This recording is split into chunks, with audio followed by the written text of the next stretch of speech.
Não tem nada pior do que você acompanhar aquele projeto de fã incrível por anos, ver trailer, gameplay, se empolgar, entrar no hype e quando o jogo finalmente tá quase pronto, vem a notificação: foi cancelado, derrubado, sumiu. Muito provavelmente você já passou por isso. A internet se mobiliza, os fãs ficam indignados, só que no final o que sobra é só frustração e um link quebrado. E por muitas vezes, quem derruba não é nem a justiça, mas os temidos advogados das empresas. Nintendo, Sega, Capcom, PlayStation, Rockstar, você já conhece o histórico. Por isso, pensando nisso, hoje eu vou trazer pra vocês aqui alguns dos projetos de fãs mais promissores que foram cancelados pelos advogados. E eu te garanto, tem coisa aqui que poderia ter sido melhor do que até mesmo o jogo original. Antes de Pokémon Legends Arceus virar moda, lá em 2013 um fã já tinha feito algo parecido. Pokémon Generations era um fangame com batalhas em tempo real, exploração 3D e câmera livre. Convenhamos, né? Nessa época a gente não tinha Nintendo Switch, era só Nintendo 3DS e olha lá. Então um jogo desse era praticamente um sonho pra quem sempre quis algo além dos turnos clássicos da franquia. Inclusive nessa época eu adorava acompanhar as atualizações desse jogo lá no canal do Heitor. Ele fazia vários vídeos no Você Se Lembra. E o projeto parecia ser muito promissor. O jogo era todo feito por um cara só, conhecido como Shatoku. Esse nome não dá pra levar a sério, mano. Mas assim, ao que tudo indica, ele não chegou a ser processado. Mas né, a gente sabe, é um jogo da Nintendo. E o projeto ficou tão popular que ele decidiu simplesmente parar e encerrar de vez o projeto por conta própria, por medo de retaliação. Porque ele não esperava o sucesso que o jogo tava recebendo. E pra te deixar ainda mais frustrado, temos um outro projeto muito legal que foi o Pokémon Urânio, que foi ainda mais ambicioso. Ele tinha uma nova região, mais de 150 Pokémon inéditos e até um novo tipo, o tipo nuclear. Foram 9 anos de desenvolvimento para no fim a Nintendo derrubar tudo com uma notificação formal. O jogo foi retirado do ar e ficou eternizado como um dos projetos de fãs mais promissores da história do Pokémon. Uma franquia como essa não tem jeito, a galera tá sempre criando coisas novas. Eu lembro que existiu o Poketibia, eu recentemente mostrei também um Pokémon feito por fã, mais especificamente por chineses, que é um jogo que tá escondido dentro da Play Store, que é absurdo. Eu até cheguei a fazer um vídeo sobre ele lá no meu canal novo no Fiaspeira. Mas é mais um daqueles games que vai cair logo logo. Bloodborne Kart. Esse é genial. Tudo começou como uma piada de 1º de abril. Alguém achou que seria uma boa ideia criar um game de corrida de karts no universo sombrio de Bloodborne. O que poderia dar errado, né? Só que sabe o que é mais maluco? Funcionava. Era tipo um Mario Kart da vida macabro com gráficos de Play 1. Os fãs abraçaram tanto o projeto que os trailers bombaram e eles mostraram pros desenvolvedores que precisavam daquele jogo. Mas aí veio a Sony, entrou na pista e pediu a remoção de toda e qualquer referência ao jogo original. E sabe o que me dá mais raiva disso? A PlayStation lança remake e remaster de jogo que a gente nunca pediu, tipo Days Gone, né, meu amigo? Me ajuda aí, pô. Eu amo esse jogo, mas eu queria uma continuação e não um remaster que mudou da água pra water. Aí você vai ver o Bloodborne, tá preso no Play 4. Os caras não fazem um remaster ou até mesmo um remake que tá todo mundo esperando faz anos. Mas aí tão de olho em projeto de fã que fez uma versão de Bloodborne Kart. Sacanagem, viu? Mas por causa disso tudo, a criadora Lilith Walter teve que mudar tudo. Nomes, personagens e também ambientação. E assim nasceu Nightmare Kart, um jogo totalmente repaginado, mas com aquela alma do projeto original. Pelo menos você pode jogar ele de graça, né? Tá bom. O ano era 1999, Smash Bros estreava no Nintendo 64, Final Fantasy VIII chegava com gráficos incríveis no PlayStation, e o Dreamcast era oficialmente lançado para quem morava no ocidente. Mas um fã de videogame chamado de Nathan Laser decidiu refazer o Chrono Trigger do zero, chamado de Chrono Trigger Resurrection.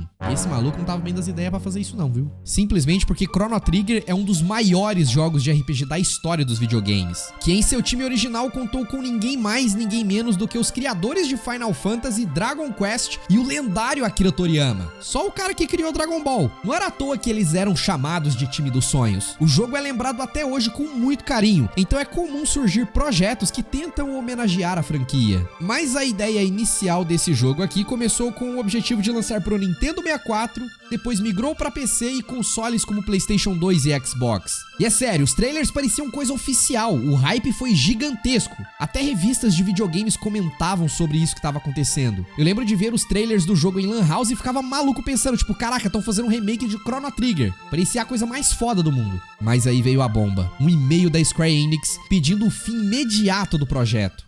Pega essa peça aí, viu? E assim o que poderia ter sido o remake mais esperado de todos os tempos, virou só mais um projeto cancelado. E detalhe, até hoje a Square nunca lançou um remake oficial de Chrono Trigger, e a gente já tá esperando faz tempo. Mas assim, sendo bem sincero com vocês, eu acho que isso só vai acontecer no dia que a Square estiver falindo e tá precisando muito de dinheiro.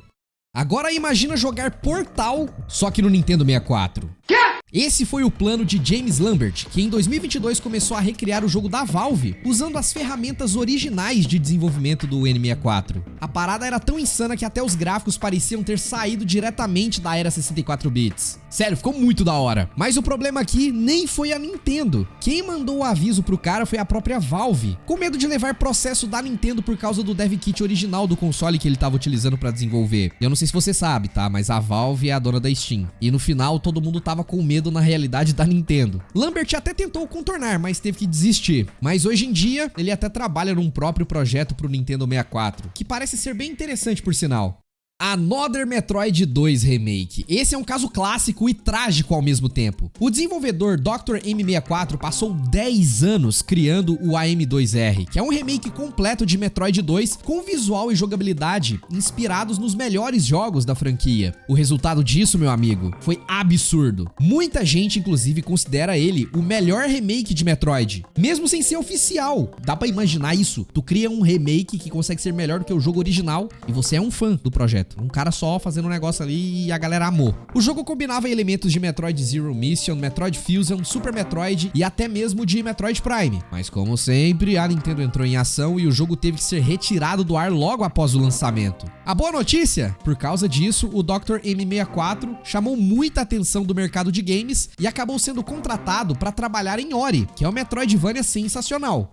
Eu não sei vocês, mas eu sempre tive a percepção que a SEGA costumava ser aquela empresa que abraçava fangames. Foi assim que surgiu o Sonic Mania, por exemplo. Um desenvolvedor que era muito conhecido por fazer mods e versões melhoradas de jogos do Sonic, foi contratado pela própria SEGA para trabalhar em versões de jogos para celular e também no Sonic Mania. Porém, o projeto Golden Axe Return, lançado em 2023 por um brasileiro conhecido como Zevitor, foi completamente retirado do ar por pedidos da própria SEGA. Isso chocou a comunidade porque era um projeto bem feito, nostálgico e tava sendo super bem recebido. E o clima era tipo, pô, SEGA, como assim até você fazendo isso? Mas parece que a SEGA tá se mexendo agora porque como ela está revivendo suas franquias antigas e temos o Golden Axe novo em desenvolvimento, ela pode ter decidido barrar o projeto para não ofuscar o jogo oficial. Uma pena, né? Mas o Zevitor, inclusive, é um cara talentosíssimo e ele não se limitou somente no Golden Axe. Tem um projeto que eu acho muito da hora que ele fez, que foi o jogo do Caverna do Dragão. Ficou muito massa. Ele tem um canal no YouTube onde ele posta todos os seus projetos, vale a pena conferir.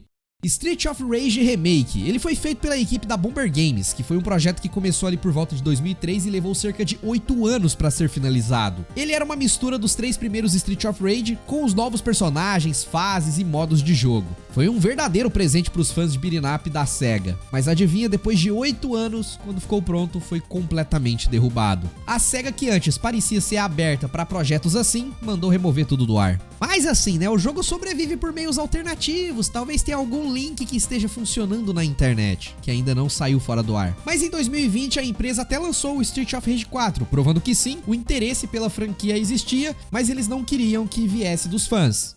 É bizarro pensar que em todos esses casos a história se repete. Fãs apaixonados criam algo incrível, mas que acaba sendo interrompido por questões legais. Mas eu vou te falar, algumas empresas até aprenderam com isso. A Capcom, por exemplo, teve um projeto que um fã tava criando um jogo de Mega Man vs Street Fighter, que era um jogo de plataforma 8 bits. Mas os chefes que apareciam no final das fases eram os personagens de Street Fighter. Esse jogo repercutiu tanto que a Capcom convidou os desenvolvedores para lançar o game gratuitamente, mas de forma oficial. Só que esse caso aqui é a exceção da exceção, infelizmente. Mas me diz aí, qual desses jogos que eu te mostrei que você mais queria jogar? Ou lembrou de algum outro projeto também feito por fã que foi cancelado pelos advogados? Comenta aí e manda sua mensagem que eu tô sempre dando uma olhada. E se você curtiu esse vídeo, não esquece daquele joinha, inscreva-se no canal, principalmente você que tá vendo pela TV, pra você não perder os nossos vídeos. E se curtiu esse tema, dá uma olhada aqui nesse outro onde eu mostro pra vocês jogos feitos por fãs que ficaram melhores do que os games originais. Você vai curtir. Eu vou indo nessa, um grande abraço, valeu e tchau!